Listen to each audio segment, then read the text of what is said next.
హైడ్రా పేరుతో లక్షలాది మంది ప్రజలను రోడ్డు మీదకి ఈడుస్తా అంటే ప్రధాన ప్రతిపక్షంగా మేము ఊరుకునేది లేదని బీఆర్ఎస్ వర్కింగ్ ప్రెసిడెంట్ కేటీఆర్ హెచ్చరించారు. మీడియాతో చిట్ చాట్ నిర్వహించిన ఆయన అసలు మూసీ సుందరీకరణ డీటెయిల్డ్ ప్రాజెక్ట్ రిపోర్ట్ ప్రభుత్వం దగ్గర లేదన్నారు. ఈ రిపోర్ట్ గురించి డిప్యూటీ సీఎం బట్టి విక్రమార్కను అడిగితే ఇవ్వలేదన్నారు. నమామి గంగా ప్రాజెక్టుకి డబ్బులు ఇస్తారు కానీ మూసీ ప్రాజెక్టుకు ఎందుకు ఇవ్వరని నిలదీశారు.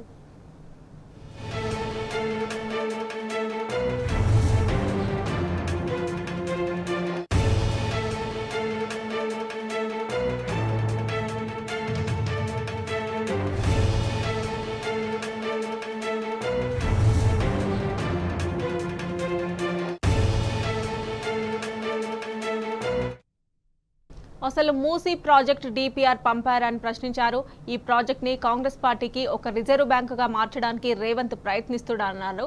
కాళేశ్వరం తెలంగాణకు ఎలా ఉపయోగపడుతుందో గతంలో కేసీఆర్ అసెంబ్లీలో 3 గంటలు చెప్పారని, మూసీ వల్ల ఎన్ని ఎకరాలకు నీళ్లు వస్తాయో 3 నిమిషాలు చెప్పగలరా అని కేటీఆర్ సవాల్ విసిరారు.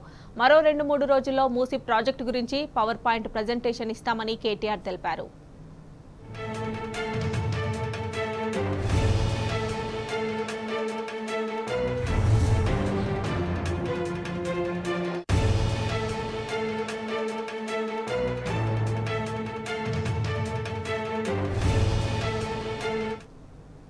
హైడ్రా పేరుతో లక్షలాది మంది రోడ్డున పడుతుంటే మేము చూస్తూ ఊరుకునేది లేదని కేటీఆర్ తేల్చి చెప్పారు. ప్రతి అడ్డమైన దాని గురించి మాట్లాడే రేవంత్ రెడ్డి ఇప్పుడు ఈ విషయం మీద ఎందుకు మాట్లాడడం లేదని ప్రశ్నించారు. ఈ ప్రభుత్వానికి మంత్రులకు పరిపాలనపై పట్టు లేదని, అసలు ముఖ్యమంత్రికి మంత్రులకు సమన్వయం లేదని కేటీఆర్ అన్నారు.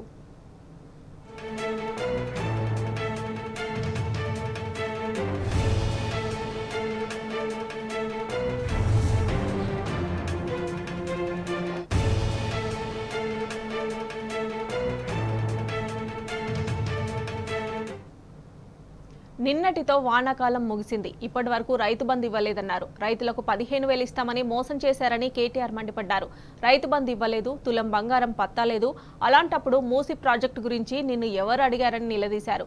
నమామి గంగకు కిలోమీటర్కు 17 కోట్లు ఖర్చయితే మూసీ ప్రాజెక్టు కిలోమీటర్కి 2700 కోట్లు ఖర్చు ఎలా అవుతున్నాయంటే ఇది స్కామ్ కాకపోతే ఏంటి అని కేటీఆర్ ప్రశ్నించారు.